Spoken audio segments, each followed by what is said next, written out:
মন্ত্রী শশী পাজার নাম ভাঙিয়ে সাধারণ মানুষকে হুমকি, গ্রেপ্তার যুবক।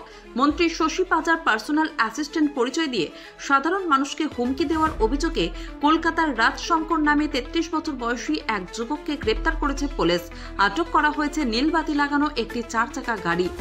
পুলিশ সূত্রে খবর, দীর্ঘদিন ধরে রাজ কদম্বগাছি এলাকার সাধারণ মানুষকে হুমকি দিচ্ছিলেন, এমনকি পুলিশ আধিকারিকদেরও রেহাই দেননি। মন্ত্রী শশী পাজার নাম ভাঙিয়ে বিভিন্ন থানার পুলিশকে ফোন করতেন তিনি।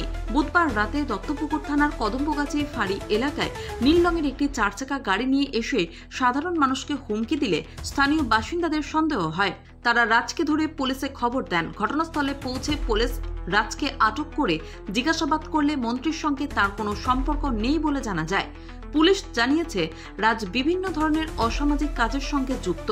কদম্বগাছি ফাঁড়ির পুলিশ মামলা রুজু করে অভিযুক্তকে বারাসত আদালতে পাঠিয়েছে। গোটা ঘটনার তদন্ত শুরু করেছে পুলিশ।